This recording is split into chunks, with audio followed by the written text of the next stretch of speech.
Bueno, bienvenidos. Inauguramos el ciclo de conferencias de este otoño, un día como hoy, dentro de la Semana de la Arquitectura.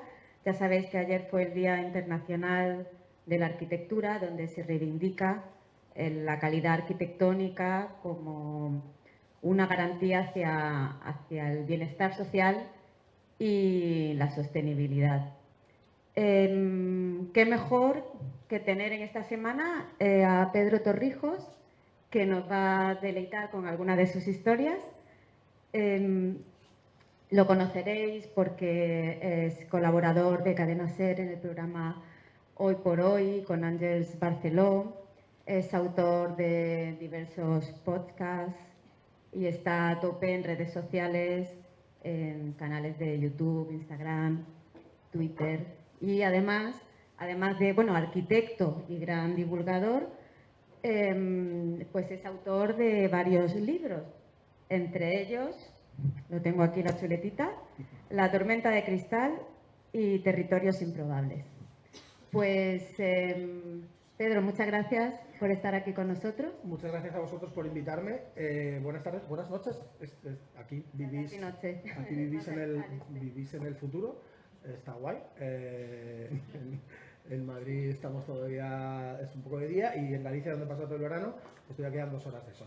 Muchísimas gracias a todos, a todas por venir, a la demarcación de Ibiza y Formentera por invitarme. Como decía Chevy Chase en Saturday Night Live, yo soy Pedro Torrijos y vosotros no lo sois. Sí, yo estudié la carrera de arquitectura, pero me dedico sobre todo a contar historias. Desde hace ya 4 años a lo que me dedico es a eso. La gente suele usar la palabra divulgación. A mí no me gusta mucho la palabra divulgación porque la etimología es trasladar algo al vulgo, ¿no? Como si nuestros conocimientos fuesen muy elevados y había que llevarlos a gente que es un poco tonta. Y no me gusta mucho esa palabra, me gusta más la palabra comunicador. Comunicador, al final, la etimología es comunidad, que es un poco lo que a mí me gusta hacer. En realidad, lo que a mí me gustaría ser es rico y famoso, pero sobre todo rico. Y sí, aparte de estas cosas, pues me dedico a escribir. Los libros que escribo están relacionados con el mundo de la arquitectura, igual que las historias que cuento en distintas redes sociales, especialmente en Twitter. Bueno, ahora se llama X, pero yo lo voy a seguir llamando Twitter porque yo sigo llamando Prica al Carrefour, así que no pienso dejar de llamarlo Twitter nunca. Donde escribo historias que están más o menos relacionadas con el mundo de la arquitectura, algunas de una manera muy directa o específica y otras un poquitín más tangencial, mundo del territorio. Y los libros que he escrito, Territorios improbables es un libro de relatos cortos relacionados con historias reales en torno al mundo de la arquitectura, y La tormenta de cristal es una novela, es un thriller que está basada en la historia de el rascacielos de Citicorp en Nueva York, en Manhattan, que si no lo conocéis, pues no lo busquéis en internet, comprad mi libro, que está fenomenal. Y dicho esto, voy a contar 2 historias de 2 edificios que seguramente conocéis todas y todos. Bueno, realmente no voy a contar 2 historias de estos 2 edificios, voy a contar estos 2 edificios a través de 2 historias. Porque cuando me preguntaron qué quería, cómo quería que se llamase la conferencia, pues dice, o contamos historias o morimos en el olvido, que es un poco lo que quiero transmitir. Entonces voy a contar 2 edificios a través de 2 historias. Y la primera historia se llama Hormigón y tiniebla, como aparece aquí. Y vamos a empezar desde el principio. Muy desde el principio.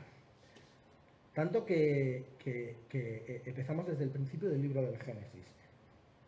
Entonces Dios dijo, hágase la luz, y la luz se hizo. Dios vio que la luz era buena y separó la luz de las tinieblas. Solemos decir que la arquitectura es espacio. A veces, cuando intentamos ser precisos, afirmamos que es tiempo y espacio, ¿no? La definición de Bruno Tsevi. Pero hay algo más, hay algo que lo rodea todo, algo que lo acaricia todo, algo que lo envuelve y lo mece y lo define todo.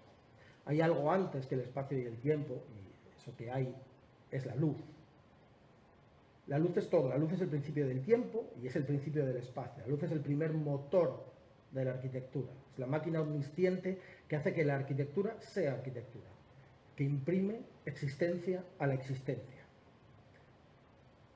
Pero por muy antiguo que sea el comienzo de esta historia, pues tenemos que dar un salto en el tiempo. Un salto hasta el año 1946. El año en que nació ese bebé ceporro que se llama Daniel Libeskind. 1946, lo pone abajo a la derecha, ¿lo veis? Es un año después de la capitulación de Alemania y de que Europa viese el fin de la Segunda Guerra Mundial.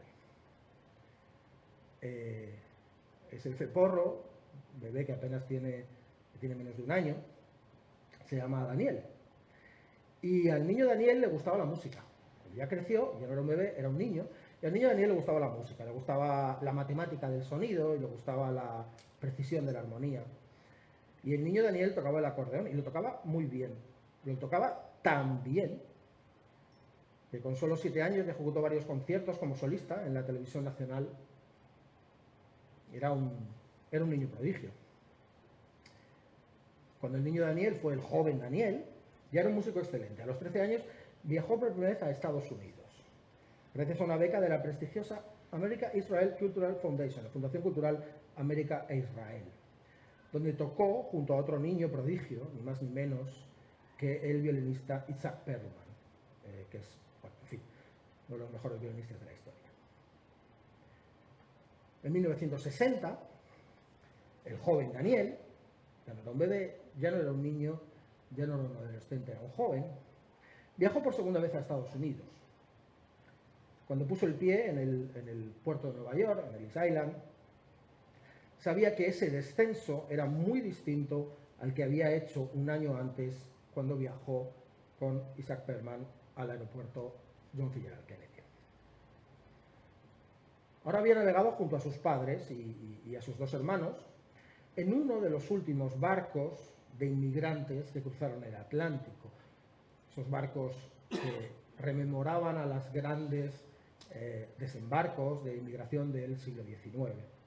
Uno de los últimos barcos de inmigrantes que cruzaron el Atlántico llegó en 1960 y cuando puso el pie en Nueva York, el joven Daniel sabía que ya no iba a volver a Europa. Aunque atendía las clases de su instituto en el Bronx, no precisamente en una zona acomodada de Manhattan, el joven Daniel solía ayudar en la imprenta donde trabajaba su padre. Esa imprenta estaba en el Bajo Manhattan, en el sur. Y desde allí, a menudo, se asomaba a la ventana y miraba hacia el sur y veía cómo se levantaban 2 enormes edificios blancos. El joven Daniel, que ya tenía 16, 17 años, vio cómo esos 2 edificios, a medida que tomaban altura y se convertían en el corazón del complejo, acabaron recibiendo un nombre distinto al original. Casi nadie las llamaba World Trade Center, eran, para todo el mundo eran, las Torres Gemelas. Al joven Daniel le gustaba la arquitectura. Le gustaba cómo las formas y los espacios se cruzaban y se intersecaban y se maclaban. Le gustaba cómo debajo había una estructura que lo sostenía todo. La forma, el espacio y esas intersecciones. El joven Daniel obtuvo el título de arquitecto en 1970. En 1969, justo un año antes, el joven Daniel Libeskind se había casado con Nina Lewis antes de acabar la carrera, un año antes de acabar la carrera. La conoció en el Camp Hemsek de Nueva York. El Hemsek era un campo de verano patrocinado por el bundismo socialista, es decir, la Unión General de Trabajadores Judíos de Lituania, Rusia y Polonia. Y el Hemsek fue fundado en 1959 por supervivientes del Holocausto. Porque Daniel Libeskind nació en 1946, un año después del fin de la guerra, y nació en Łódź, en Polonia, a unos 200 kilómetros al este de Treblinka y otros 200 al norte de Auschwitz. Sí, Daniel Libeskind es judío. y sus padres, Dora y Nachman, y su hermana Annette, fueron supervivientes del Holocausto.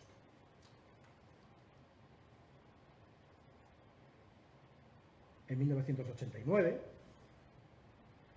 con 34 años, qué locura. En 1989, 44, Daniel Libeskind, judío polaco, ganó el concurso para la construcción del nuevo Museo Judío de Berlín, el Museo del Horror en la ciudad donde nació el horror. La mayoría de los proyectos que se presentaron al concurso del nuevo Museo Judío de Berlín proponían espacios amplios, neutros y bien iluminados, ¿no? Que quizá era una referencia a la Neue National Gallery de Mies, que está allí en Berlín, este edificio que es una gran losa completamente libre y bueno, es una obra maestra de Mies, y que él había construido en 1968, ahí justo cerca del límite del muro, y que es uno de los edificios más bellos del mundo. Muchos de los proyectos que se presentaron al concurso se parecían más o menos a la Neue National Gallery de Mies. Quizás se propusieron esos proyectos para visibilizar un estado de tranquilidad, un estado de comprensión y de paz, una suerte de bálsamo arquitectónico que ayudase a sanar la herida más profunda de Alemania. Daniel Libeskind, judío polaco, no quería ni paz ni tranquilidad. Sabía que la herida no se curaría por la construcción de un edificio. Libeskind confiaba en que la herida ya se había curado, pero que no había que ocultarla y que no había que taparla. Como la herida no podría y no debería disimularse, el proyecto de Libeskind no atendía a grandes espacios neutros, sino que era una abultada y desgajada pastilla de hormigón y zinc que recorría el lugar en un zigzag retorcido y aparentemente caótico. Esta es la imagen del Museo Judío de Daniel Libeskind en Berlín, que seguramente todas y todos conocemos aquí.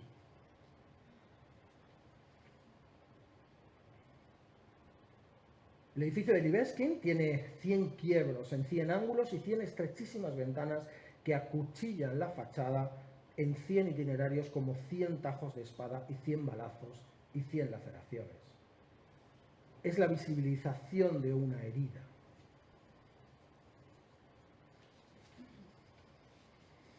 El jurado del concurso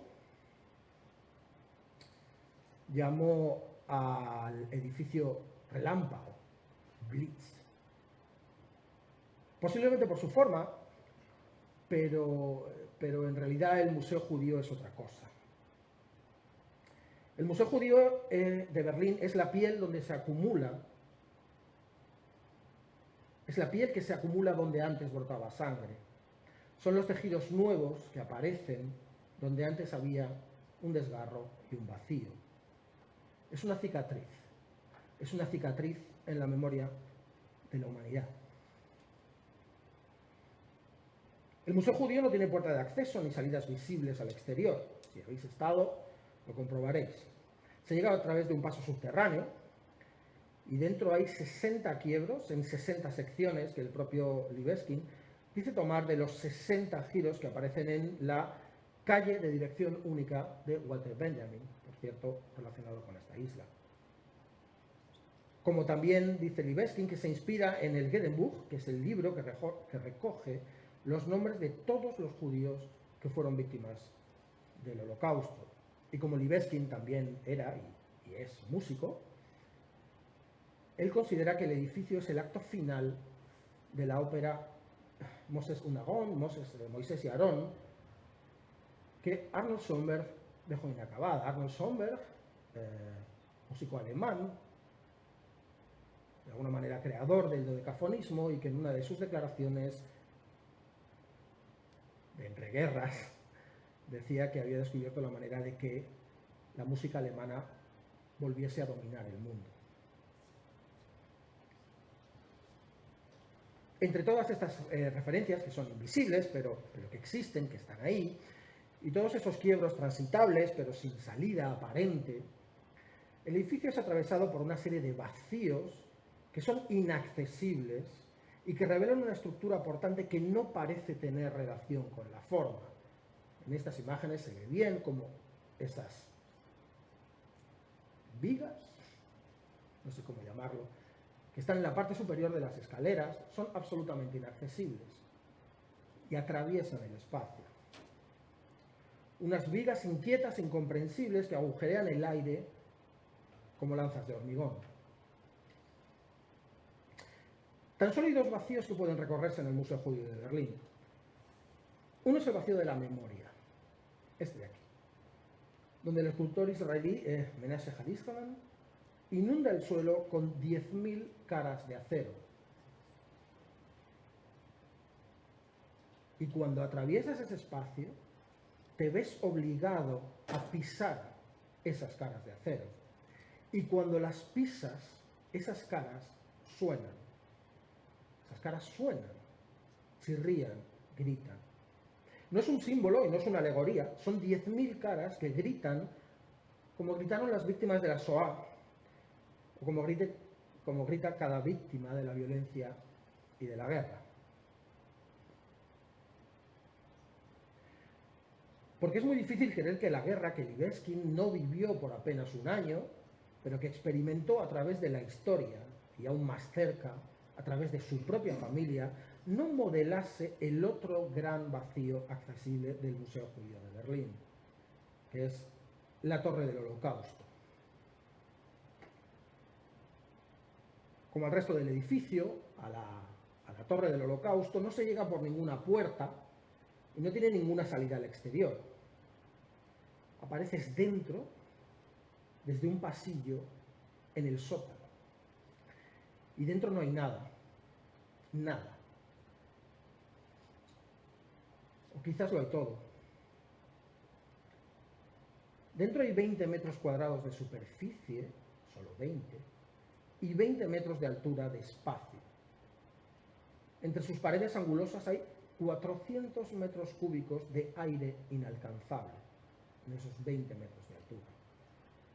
400 metros cúbicos de tiempo detenido, de tiempo eterno. Y cuando te apoyas en uno de sus muros, te recomiendo hacerlo, y miras hacia arriba, solo ves 400 metros cúbicos de oscuridad. O quizá no.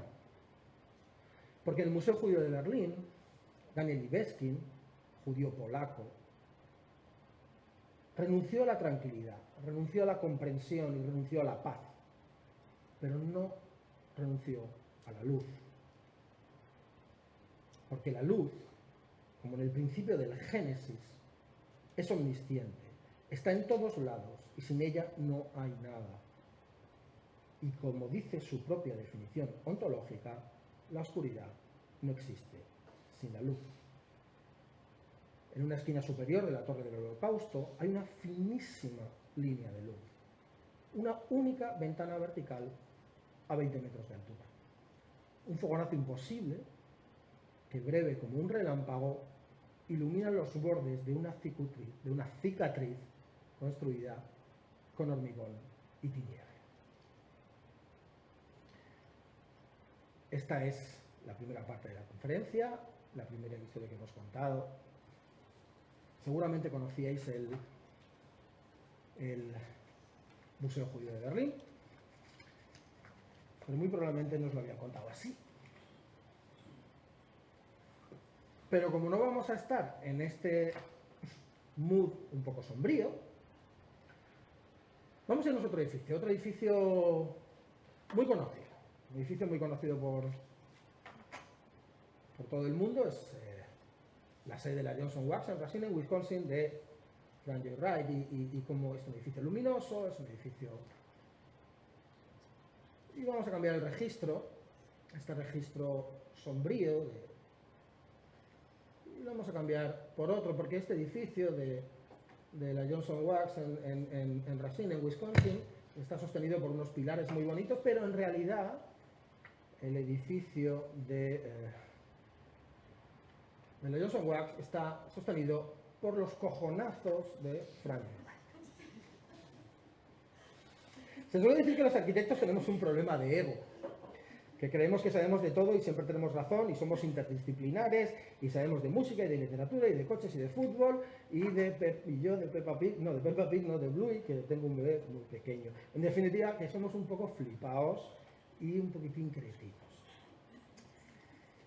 Y la verdad es que es verdad. Si un arquitecto de poca monta, como en mi caso, que se me cree el puto amo de la cultura occidental, imaginaos cómo sería un arquitecto que sí que fue, bueno, uno de los putos amos de la arquitectura occidental. Si presentamos al tío Frank Lloyd Wright con su sombrero. Habitualmente colocamos la modernidad arquitectónica en Europa a principios del siglo XX, pero lo cierto es que entre la escuela de Chicago, los rascacielos de Nueva York y la figura del tío Frank, se nos olvida que los Estados Unidos también estaban pegando fuerte en el tema de la arquitectura moderna en esa primer tercio del siglo, esa primera mitad del siglo. Muy rápidamente, esto no son noticias frescas, durante casi 6 décadas de carrera, 60 años, que el tío Frank se murió en Nueva York, Frank Lloyd Wright fue el autor de algunos de los mejores edificios del siglo XX, desde la, en fin, fabulosa Falling Water, muy bonita en fotos, luego vas allí y suena muchísimo, pero es preciosa, hasta el que viene a ser uno de mis edificios preferidos de todos los tiempos, que no es una decisión necesariamente compartida, pero que a mí me parece maravilloso, que es el Museo Solomon R. Guggenheim de Nueva York. Además, Frank Lloyd Wright, los arquitectas lo conocemos muy bien, nos habla en la escuela, tal, pero es que además su obra es muy conocida porque sale en un montón de series y de pelis, ¿no? Esta es la casa Ennis, que sale en Blade Runner, sale en Westworld y muchas obras de él. Teniendo en cuenta que estamos hablando del tío Frank, que era un tipo que revoluciona, uno de los mejores arquitectos de todos los tiempos, es bastante poco aventurado afirmar que el tío Frank no era precisamente un tipo humilde ni moderado. Él siempre se consideró superior a los maestros europeos, que él los veía como arquitectos menores en comparación con su grandeza. De hecho, dijo de Ronsam, esto es textual, es una tarta agujereada a puñetazos, o debería decir un trozo de queso suizo. La verdad es que el tío Frank era un graciosísimo, vamos, estaba para el club de la comedia. Es más, ante las críticas que recibió el Guggenheim de Nueva York cuando estaba a punto de terminarse, nunca lo llegó a ver terminado, pero cuando estaba a punto de terminarse, el Guggenheim de Nueva York recibió bastantes críticas, bueno, un museo revolucionario que cambió los museos de todo el mundo, ¿no? Él dijo, las críticas decían que temían que el edificio ensombreciese a las obras de arte del interior, así que Wright, en una contestación al New York Times, dijo, al contrario, el edificio y las pinturas crean una preciosa sinfonía ininterrumpida, algo que nunca antes se ha visto en el mundo del arte. La verdad es que con semejante lenguaje y ese énfasis en las mayúsculas, porque él decía mundo del arte en mayúsculas y arquitectura con mayúsculas, pues queda claro que el tío Frank era un tío la mar de modesto. No es de extrañar entonces que cuando los inspectores de la construcción de Wisconsin le advirtieron que la estructura de su proyecto para la sede de la Johnson Wax incumplía la normativa, pues nuestro querido y furioso creador dijese que quiénes eran ellos para dudar de su arquitectura y que él se pasaba la normativa por el forro, concretamente por el forro de los pilares, estos pilares de hormigón que en realidad no están forrados. Unos preciosos pilares dendriformes, que es una palabra que tuve que buscar en su momento para hacerme el guay, que significa que tienen forma de árbol, ¿no? Dendriforme. Ahí está en la sección, que se ve como los de la parte de abajo, donde está el parking, y los de la sala superior, y algunos que suben en la zona de la torre. Y sí, el tío Frank era un genio, pero seamos sinceros, también era a veces un poco hortera de bolera. Esto es así, o sea, en la escuela no podías decirlo, pero yo estoy aquí ahora y voy a decir lo que quiera. Además de los pilares, en la sede de la Johnson Wax diseñó un sistema de vidrios tubulares carísimos, lo conoceréis, que además se supone que tenían que ver con los tubos de ensayo de la Johnson Wax. Yo creo que no, que era una cosa que se sacó Wright de donde se sacaban las cosas, y algunas pues no resisten muy bien el tiempo, digamos que tienen un resultado estético, digamos, dudoso, aparte de ser carísimos. Aunque otras veces el resultado de ese vídeo era precioso y hortera. O sea, precioso y hortera a la vez, no tiene por qué ser términos mutuamente excluyentes, como en esta zona de la recepción, que es precioso, hortera y totalmente atemporal. Realmente si habéis estado, es un lugar que no sabes genuinamente a qué época pertenece. El caso es que toda esta mandanga a los inspectores de la construcción de Wisconsin le daba igual, porque ellos de lo que estaban preocupados es de que los pilares dendriformes no no hacían ni puñetero caso a los códigos edificatorios de la época. Eran columnas de hormigón visto con una base de apenas 23 centímetros de diámetro, 23, así, que se van ensanchando hasta alcanzar 5,5 metros en la parte superior. Decían que tenían forma de seta, pero a la parte superior, Frank Lloyd Wright le ponía ese nombre bonito que ponía él de cosas orgánicas, Water Lily nenúfar. Bueno, puede ser un bosque, puede ser un nenúfar. Que te digo yo que lo de las metáforas vegetales sería muy poético, pero no alivió nada el tremendo acojone que tenían los técnicos ante la esbeltez visiblemente contraintuitiva de los pilares, así que le dijeron que o los cambiaba o no le daban la licencia de obra. Como el ego de Frank Lloyd Wright también era de hormigón visto y tenía claro que su diseño no lo cambiaba ni Dios, les propuso un trato. Si él les demostraba que sus nenúfares eran capaces de sostener las 12 toneladas que pedía la normativa, ellos le permitían construir el edificio. Ni código técnico, ni pollas. ¿Cómo lo hizo? Pues a lo grande, con una prueba de carga, vamos a montar un pilar. Es decir, construyó uno de los soportes de hormigón a escala 1:1 y empezó a cargarlo con sacos terreros hasta llegar a los 12.000 kilos de marras que pedía la normativa. Aquí esta foto se ve el asunto. Los arrastramientos son un poco, en fin, contraintuitivos también, pero yo qué sé, estamos en los años 30 en Estados Unidos. A mí me encanta esta foto porque abajo, ahí veis al bueno del tío Frank,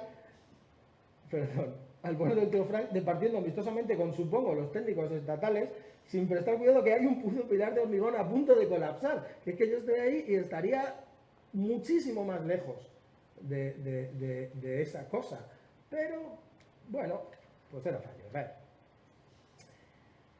Y aunque no hay documentos fotográficos que lo prueben, se dice que el propio arquitecto se caló su sombrero, cogió una escalera y se subió a lo alto del nenúfar de hormigón, posiblemente para verificar que también soportaba el descomunal peso de sus cojonazos. Pero el nenúfar no colapsó. Al final la cosa no aguantó 12 toneladas, sino que aguantó casi 60 toneladas antes de caer bajo la atónita y probablemente lejana mirada de los inspectores, que seguían sin fiarse del todo del asunto. Pero le concedieron la licencia de obra. El edificio se terminó en el 39, creo, y en 1934 se le concedió el más alto grado de protección de los Estados Unidos de América.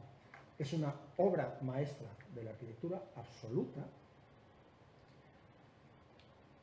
que se sostiene con los cojonazos de Frank Lloyd Wright y es la demostración de que a veces los arquitectos sí pueden ser un poco flipados, un poco cretinos cuando sabes que tienes razón.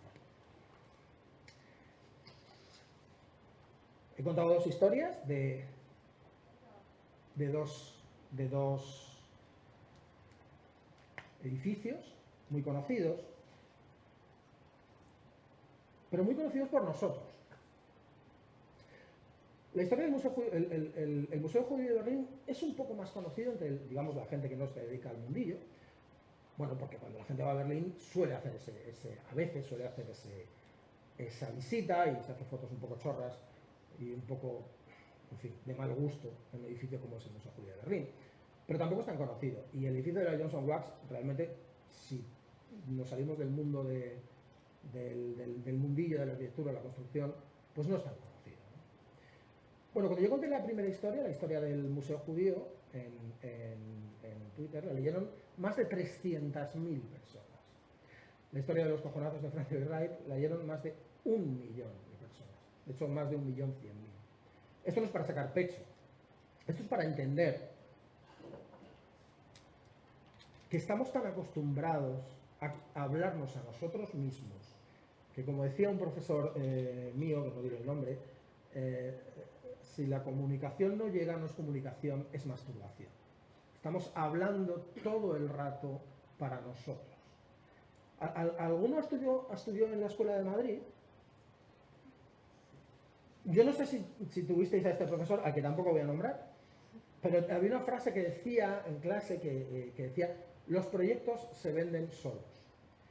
Y una polla como las mangas de un abrigo ruso. No, los proyectos no se venden solos. Los proyectos se pueden vender solos si estamos precisamente en ese entorno entre un alumno y un profesor. El profesor conoce todos los códigos, el alumno también. Le enseñas los planos y chimpón. Quizás en un concurso de arquitectura, que se falla por arquitectos, también quizás el proyecto se venda solo. Pero después no. Después hay que contar historias, porque el segundo artefacto más importante de la humanidad, el segundo es el urbanismo.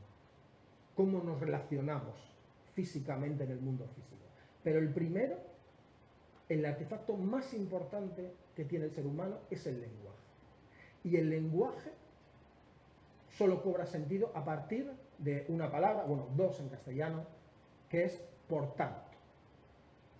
Cuando tú tienes una palabra y otra palabra y en medio colocas por tanto, la palabra por tanto, estás creando lenguaje. Estás creando que de algo nace otra cosa, una causa, una consecuencia. ¿Qué estamos haciendo cuando hacemos eso? Generar una historia. Porque los seres humanos estamos constantemente contando historias. Constantemente. Las historias que les contamos a otros. La historia que le contamos a la chica con la que queremos ligar, que puede ser una mentira como una casa o ser totalmente real. La historia que le contamos a un cliente. La historia que contamos a nuestros amigos, a nuestra pareja, a la Guardia Civil que nos ha parado, a la cajera del supermercado. Las historias que nos cuentan cuando escuchamos. Cuando escuchamos, si a nosotros nos ponen, si nosotros nos ponen planos, sabemos leerlos, pero la mayoría de la gente no. Al final se han desarrollado el tema de render, porque parece un avance hacia una historia, pero tampoco es. Y las historias más importantes son las que nos contamos a nosotros mismos constantemente, desde que nos despertamos hasta que nos acostamos, estamos constantemente contándonos historias. Esto no sirve solo contar historias relacionadas con el mundo de la arquitectura, no sirve solo para dedicarse a un brazo de la disciplina, como puede ser la comunicación o la divulgación, que es lo que hago yo, aunque yo soy un firme partidario de que en las escuelas de arquitectura debería empezar a haber ya unas asignaturas de comunicación, por muchas razones. Porque también sirve para contar historias a los clientes, y los clientes no son solo esa persona que quiere que le hagamos su casa, que es un cliente y es un maravilloso cliente. Clientes puede ser cualquier cosa, puede ser una administración, puede ser un técnico municipal, puede ser un técnico de visado del colegio de arquitectos, puede ser. Si seguimos hablando para nosotros mismos, cuando tú llevas a un cliente y le dices, mira, que el proyecto se vende, solo te traigo estos planos y este render que es más falso que un duro de madera, que luego cuando esté construido no se va a parecer en nada a esto, por muchas razones, y no todas serán responsabilidad mía. Al final lo que le estamos diciendo a esa persona, que no está abajo, que no le estamos llevando un conocimiento elevado, sino que es nuestro igual, es más, es nuestro superior porque nos va a dar dinero por hacerle un trabajo. Lo que le estamos diciendo es que él no sabe y nosotros sí. A lo mejor es cierto y a lo mejor no. Pero lo que quiere una persona que va a hacerse una casa o una entidad que va a construir un centro de salud es ilusionarse con ese edificio, con ese espacio y ese tiempo y esa luz que está en el futuro. Quiere genuinamente tener ilusión y tener emoción. Y eso se construye, nunca mejor dicho, con historias. Y voy a poner un último ejemplo, muy contraintuitivo, que seguramente conoceréis. En todo caso porque está aquí en Ibiza. que es la casa Never Neverland de Andrés Jacquet. A mí Andrés Jacquet no me gusta su arquitectura en general, y algunas me gustan un poco más, otras un poco menos, pero en general, pero esto es una opinión, no hay un criterio detrás. Pero Andrés Jacquet ha hecho una cosa muy inteligente, que es siempre cuenta historias. Y él sabe a quién se las está contando. Andrés Jacquet no le cuenta historias a un cliente. Al final ha construido 4 cosas, como aquel que dice. Él se las cuenta a la academia, que es quien quiere que le escuche. Y le cuenta historias. Esto es textual. Y es sobre esta casa. Lo edificado puede ser experimentado como el ensamblaje de una buena parte de los dispositivos arquitectónicos que han actuado como promotores, invocadores, representantes o testigos de cotidianeidades deseables de referencia. La piscina, como superficie de fenomenología que fomenta la contemplación diletante de la revisión suburbial de las culturas surf. La suspensión del plano del suelo presente en la imaginería vinculada al Peter Pan de J.M. Barrie, como escape a la planificación regular de la educación y la organización unitaria del tiempo de trabajo. Yo no he entendido absolutamente nada, pero da igual, porque yo no soy el destinatario de este discurso. Andrés Jacquet ha generado todo un discurso en torno a este tipo de historia. Y esta historia sabe a quién se las quiere contar. A mí no me gusta, pero lo hace muy bien. Lo que yo hago, lo hago para otras personas. Y quizás aquí, si os ha gustado lo que he contado yo, o si os ha interesado, a lo mejor tenéis una manera de contar historias a quien se las queráis contar, estén relacionadas con el mundo de la arquitectura o no, porque, como decía al principio, o contamos historias o morimos en el olvido. Y yo creo que me sobran 10 minutos.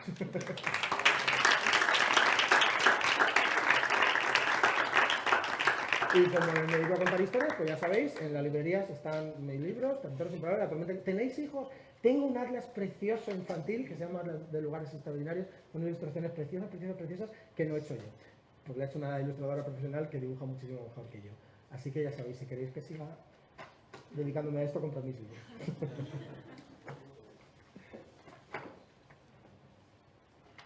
Muchas gracias, Pedro. Muchísimas Fantásticas las historias. Parecía que estábamos gracias en la radio escuchándote. No sé si alguien quiere aprovechar para preguntarle alguna cosa. Le paso el micro. Sí, claro, alguien tiene que haber.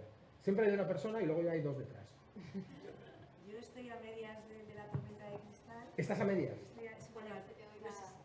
No sé si es a medias. He empezado, llevo 2 horas de lectura, que venía en un vuelo Si vas esta muy rápida, mañana. a lo mejor sí vas a medias. Sí, voy muy rápida, pero bueno, no sigo, pero que quiero saber ¿Por ya. dónde vas? Voy cuando la que está enfadada, la ingeniera enfadada, no tiene más remedio que decirle al jefe, y el jefe le dice a su mujer que se va a suicidar. Pero no quiero desvelar. Vas Me 3 queda. cuartos. Te Cuartos. queda la última parte, la cuarta parte, que es... Está feo que lo diga yo. No, es que yo ya quiero el siguiente. Es que esta noche, no sé si me tendré que quedar despierta e intentar ver más. Por favor, ¿estás escribiendo otro? A ver, ahora mismo estoy escribiendo la segunda parte de Territorios Improbables, que tengo el contrato firmado desde el año pasado. Estoy escribiendo la segunda parte de Territorios Improbables, que es una recopilación de estas historias como la que he contado ahora. La primera es Territorios Improbables y la segunda no sé cómo se llamará todavía, no sé si Territorios Improbables, pero la es como un 2, como en las películas malas de Too Fast and Furious, que por cierto la primera una editorial italiana ha comprado los derechos para traducirlo al italiano, estoy ilusionado, además es una editorial muy chula, el Sayatero de Milán, que es el año que viene, y sí, no estoy todavía escribiendo, pero ya tengo los mimbres de una siguiente novela, pero que saldrá como muy pronto en 2025. Y que a lo mejor no está tan íntimamente relacionada con el mundo de la arquitectura, pero siempre cuando haya que hablar de lugares y territorio, le daré ese enfoque que tengo como persona de la profesión, ¿no? Hay una frase de Luis Moreno Mansilla, que en paz descanse, el compañero de Emilio Tuñón, que me gusta mucho, que decía: todos nos dedicamos a lo segundo que mejor se nos da hacer.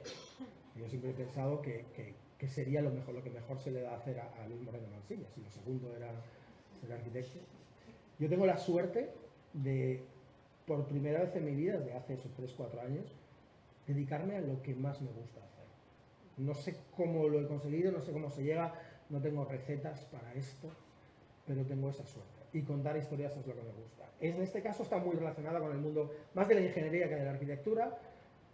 He sido muy fino en los datos y en las cifras porque no quería que ningún ingeniero me viniese a decir te has equivocado. Bueno, hubo una labor de investigación muy fuerte para el peso, los 25.000 toneladas, todo eso, porque no quería que ninguno viniese a tocarme las narices, pese que hay muchas partes ficcionadas, pero las ficcionadas son las otras, las cuando aparece un numerito, eso estaba ahí. ¿Alguien más? ¿Qué piensas de la volver a ter? Un segundito. Que no he oído bien. ¿Qué piensas de la volver a ter? A mí Ter me gusta. Espera. ¿Qué piensas de la volver a Sí. ter? ¿Y existe hoy la crítica arquitectónica? ¿Hay crítica o no? ¿O hay solo historia? Responda primero la segunda pregunta. No existe hoy, pero ni hoy ni desde hace muchísimo tiempo. O sea, la crítica de arquitectura desaparece. Ya casi no hay crítica de nada en realidad. Es que ni siquiera de cine.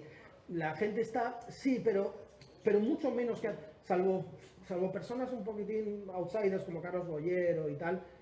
La gente tiene tanto miedo a dar una mala opinión y que las redes sociales o la empresa ya casi no hay crítica real, hay historias.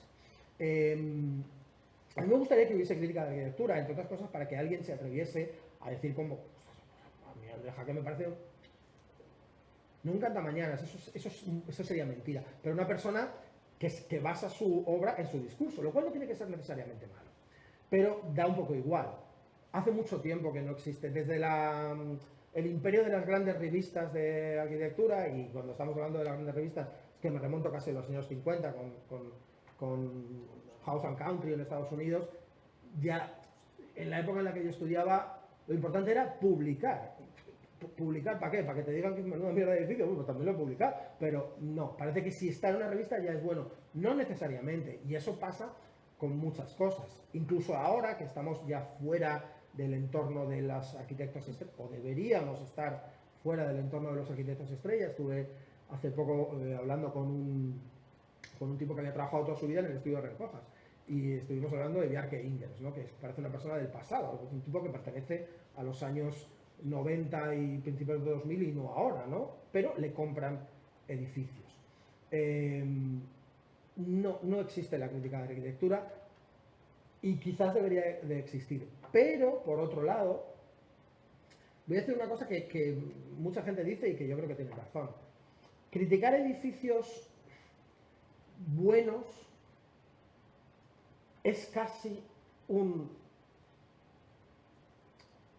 atentado teniendo en cuenta la enorme cantidad de edificios malos que hay. Y no me refiero a que, sí, Bjarke Ingels hace unos edificios que a veces están bien y otras veces son horrorosos.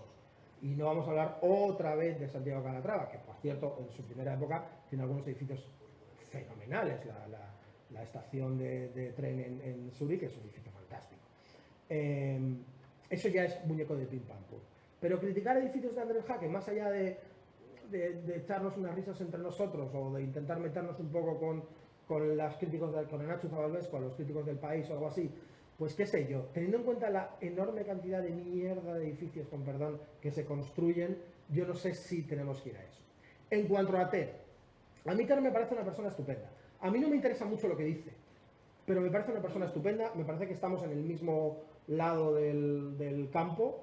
Ella va por un lado, ella intenta atraer a una generación que a lo mejor son 10 o 15 años más jóvenes que a la que yo me dirijo. Pero a mí me parece una persona estupenda que ha hecho también que gente que no tiene ningún contacto con la arquitectura, de repente pues le interesan edificios que jamás se habría interesado por ellos. ¿Alguien más? ¿Tenemos alguna pregunta más? ¿No?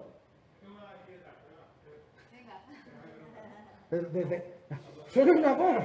Estoy poseído. No. ¿Cómo crees?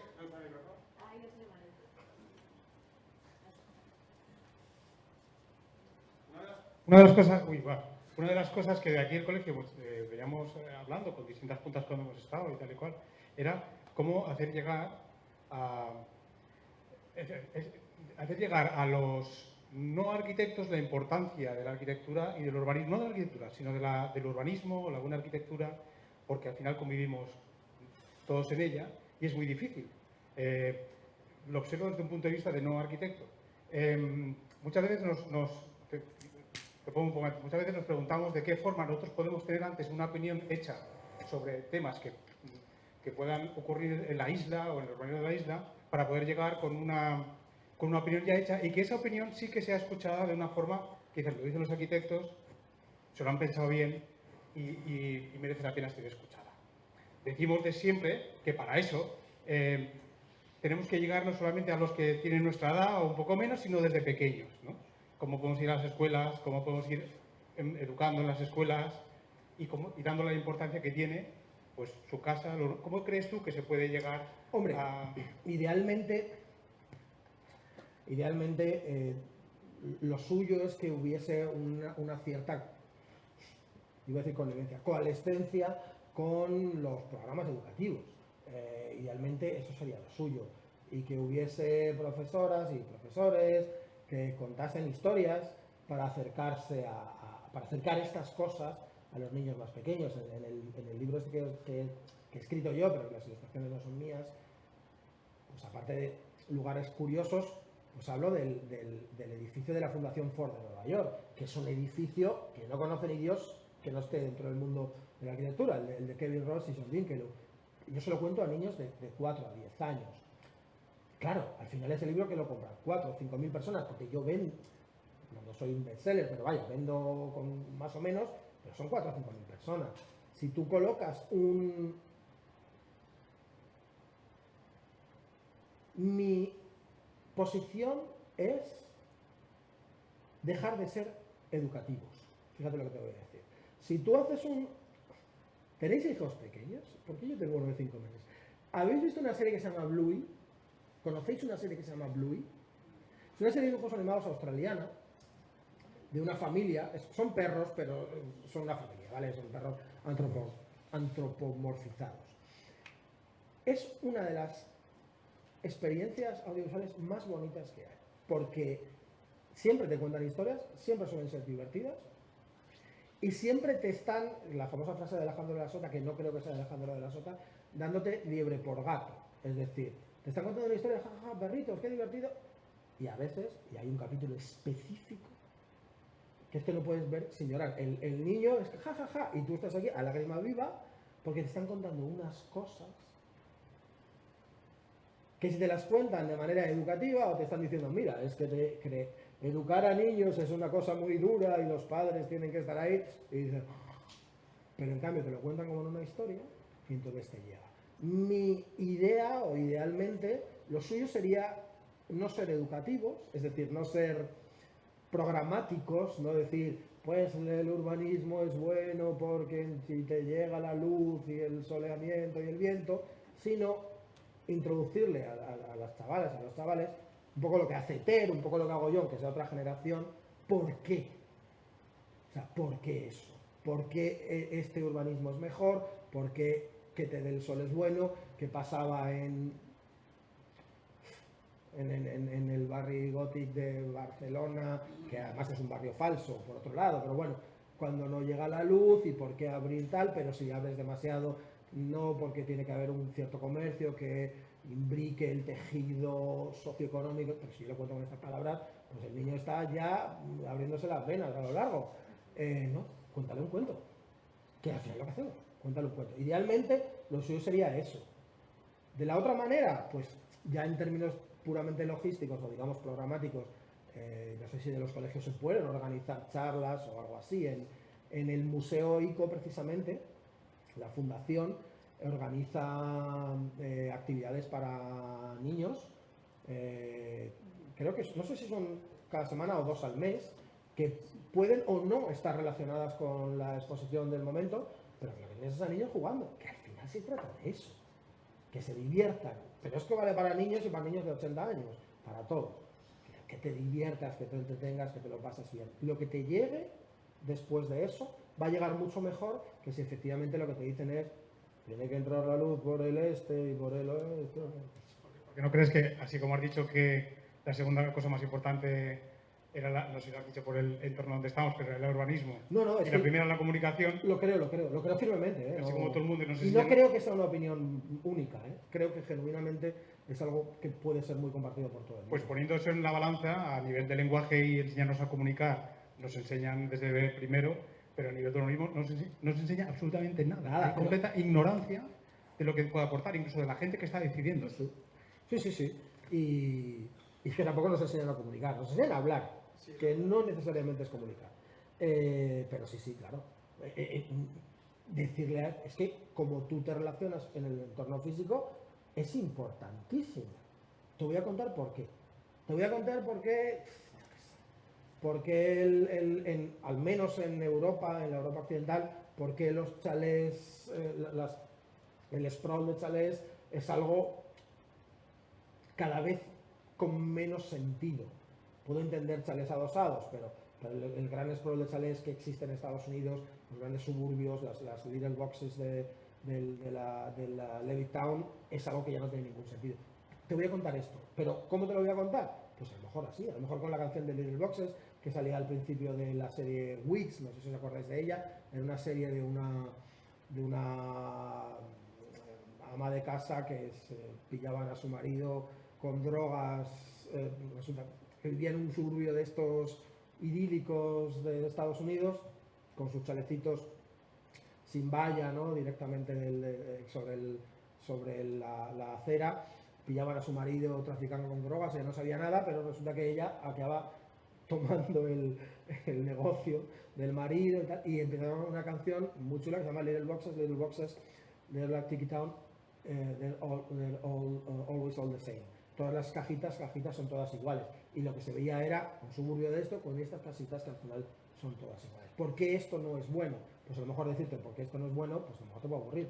Pero si te lo cuento así, si te estoy poniendo el inicio de una serie que teóricamente no va de eso, pero a lo mejor sí, o Eduardo Manos Tijeras, no sé si habéis visto esa película de Tim Burton de los 90, donde subvertía claramente era muy Batman, por cierto, ¿no? Es decir, lo bueno, el bien era Eduardo y Vincent Price, que era una cosa como oscura, gótica, pero eso era el bien y tal. Y el mal era este urbanismo depredador de las cajitas, todas de colores, ¿no? Si te estoy contando esto, lo que te estoy diciendo es que yo te estoy contando otra historia. Te estoy contando otra historia completamente distinta, pero a mí me está llegando que esto, que parece tan bonito, no está bien. Pues a lo mejor es eso. Idealmente, pues no lo sé. A lo mejor organizando actividades, a lo mejor implicándose. Claro, esto es siempre. Exige esfuerzo, exige esfuerzo y exige dinero. Y es lo que ¿Y tú que estás en los medios, o que ahora mismo, sí, ahora estás en los medios y estás escribiendo, crees que hay interés por parte de los medios generalistas, los medios nacionales, o los que tú te muevas por este tipo de historias, por este tipo de contenido? Joder, si me dejaréis otras 2 horas os contaba otra historia. Pero muy rápidamente, a lo mejor algunos la conocéis y me seguís en redes. ¿Sabéis por qué un pene rigate, un macarrón estriado, está más rico? Tú lo sabes. ¿Por qué un pene rigate está más rico que un macarrón liso? Sois arquitectos. ¿Y sabéis qué tiene que ver eso con las estructuras de acero? El factor de forma, la masividad. Lo que se calcula para la protección del acero contra incendios, cuando tú tienes que calcular si una estructura de acero puede estar vista o hay que protegerla, o cuánta cantidad de protección tiene que tener, esto va en función de la masividad, que es una cuestión de termodinámica, por otro lado, que es el factor de forma. Es decir, un pilar de doble C solo tiene 4 lados expuestos, mientras que si ese pilar lo colocas así, con las Cs hacia afuera, aparte de ser mucho menos resistente a compresión, tiene otros 2 lados, su factor de forma es más alto y a lo mejor el doble C no necesita protección y así sí. Pues es lo mismo, es decir, un pene rigate tiene las estrías, es un factor de forma mucho más alto y que hace que tenga mucho más superficie de impregnación y adherencia. Si tú te comes Si tú te comes un pene rigate o un macarrón liso o un espagueti a pelo, solo cocido, pues eres un bárbaro y seguramente un italiano te dé una patada en el pecho, pero si te lo comes con salsa, que algún tipo de salsa, la que sea, aglio, fungi, la que sea, notaréis que está más sabroso. Y es por eso, por la superficie de adherencia que tiene, que al final es masividad y factor de forma. Y saber estas cosas también te hace saber que, por ejemplo, las espirales es la mejor pasta para la ensalada de pasta, porque al tener un factor de forma altísimo, muchísima superficie expuesta, es lo que antes se enfría. Si tú haces una ensalada de pasta con espagueti, pues está malísima. Y tarda muchísimo en enfriarse. Si lo haces con espirales, tarda muy poco. Esta historia la conté en el Hoy por Hoy de la serie. Y me llegó un montón de gente a decirme que jamás habría pensado que le iba a interesar la arquitectura de acero, pero que la próxima vez que fuera a comer un italiano iba a contar esta historia. Digo, no lo hagáis porque a lo mejor le aburrís o no. Porque al final se trata de eso, ¿no? Se trata de... Hay interés. David García Senjo, que es un arquitecto bueno, él es de Madrid, pero vive en Jaén, él interviene en Julia en la Onda, en Onda Cero. Él habla, digamos, de arquitectura de una manera un poquitín más seria. Uso la palabra seria, pero no necesariamente quiero decir que David, que además es muy buen amigo mío, sea serio ni nada por el estilo. Pero bueno, y claro que hay un interés. Lo que ocurre es que al final tienes que contar cosas que hagan tener interés. Nosotros tenemos interés por la arquitectura porque lo hemos tenido desde antes de empezar a estudiarla, mientras lo estudiamos, y los que nos dedicamos más o menos de cualquiera de los brazos de esta disciplina, la que sea, perdón, pues nos sigue interesando. A nosotros nos tienen ganados. Oh, un edificio, qué bonito, un edificio, qué feo, ya está. Pero la mayoría de la gente de la arquitectura se la suda. Es que le da igual, pese a que estamos rodeados constantemente de ella, desde que nos despertamos hasta que nos acostamos. En cambio, si le haces las cosas para que... Esto es como el portugués que me hace mucha gracia, que hay un bebé y una madre con una cucharita intentando darle de comer, dice sopa, dice el bebé, no, dice, un avión, dice, qué delicia. Pues al fin y al cabo es eso, ¿no? Si tú haces que a la gente, no se trata de que le interese, de que haya interés, sino hacer que a la gente le interese. He contado esta historietita de las estructuras de acero, pero ni os imagináis, vamos, es que ni os imagináis la repercusión que tiene, que dice que dos personas se enamoraran. Que es en serio, que me vinieron a la Feria del Libro de Madrid con el libro y decir, nos tienes que firmar este libro porque leímos tu historia, y empezamos a hablar por privado y resulta que llevamos saliendo ya 3 meses y madre mía, qué bonito todo. Digo, no puede ser, soy como Isabel Gemio, ha nacido el amor. Ni os imagináis la repercusión que puede tener esto. ¿Hay alguien más o nos vamos ya? Ah, madre mía. Sí, hola, buenas tardes. Yo te digo, pero no te veo. Soy Elena. Hola. Bueno, antes de nada, gracias al colegio por crear esta jornada y a ti, Pedro, por venir. Yo te sigo ya hace años en Twitter. Yo no soy arquitecta, yo soy pedagoga. ¿Has venido a verme al Colegio de Arquitectos? Sí, pero... Sin ser arquitecta. Fijaos... No, pero espera, que no te lo he contado todo. Es que he sido concejala de urbanismo 6 años. Entonces, esto sí que es mola.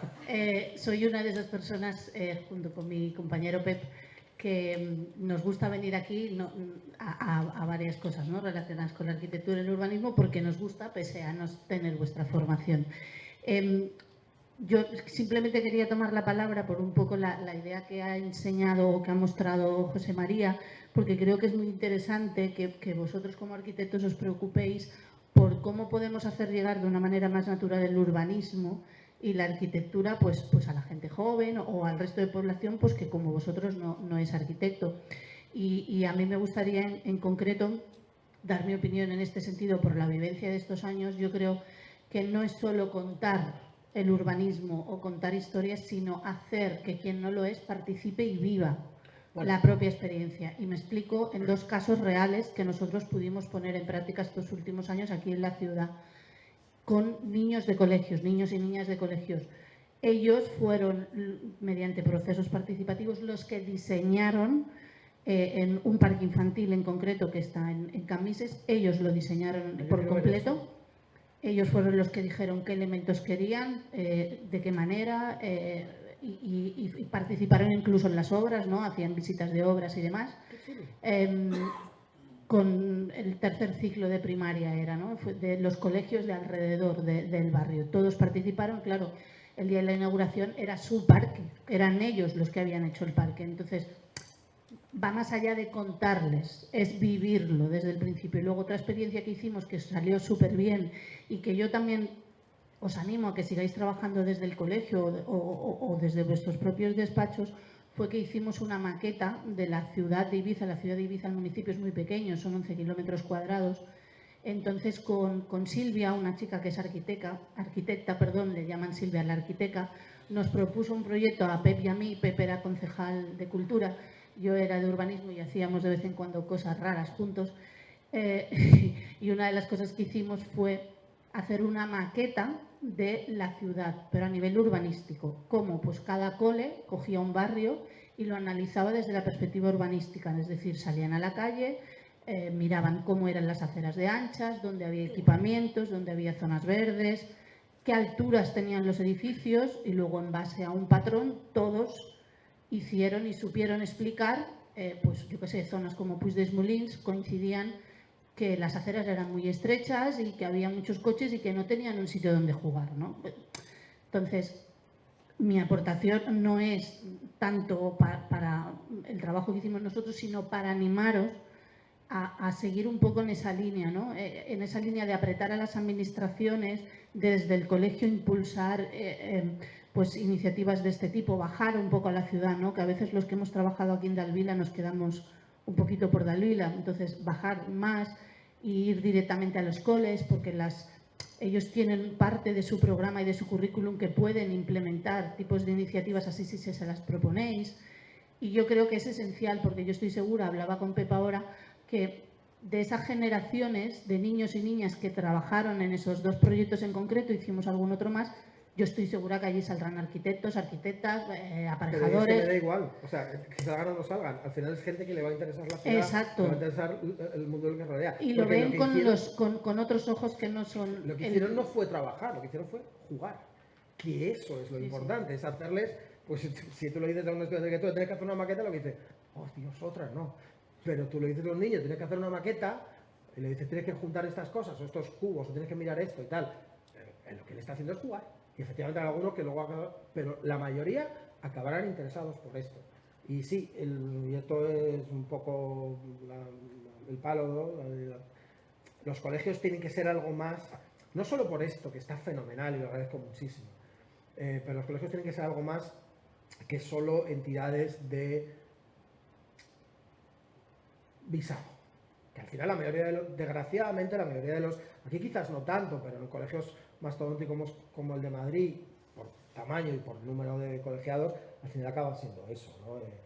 Hacemos alguna exposicióncita y sobre todo pues, lo que dice Elena, ¿no? de implicarse de esa manera.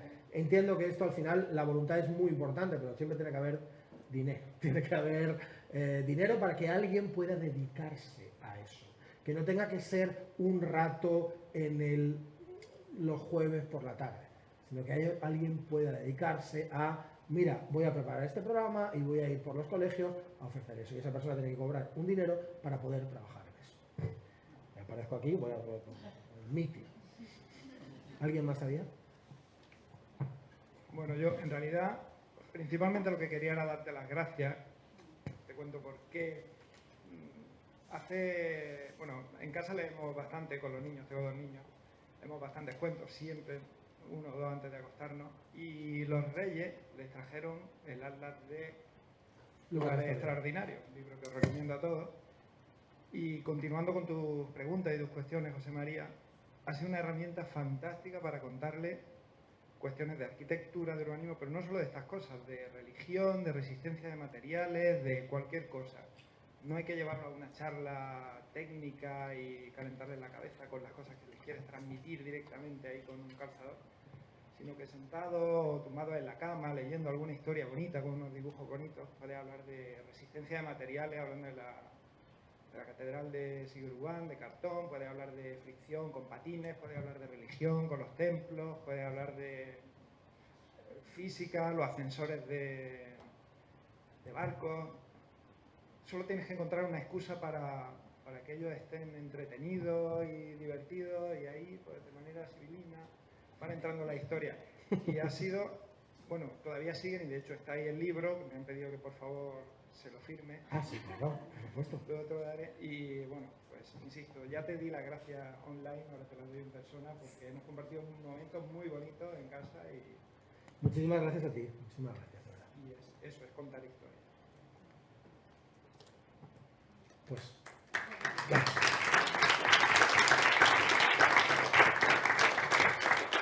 Bueno, yo para tener muchísimas gracias, de verdad, muchísimas gracias al colegio por invitarme.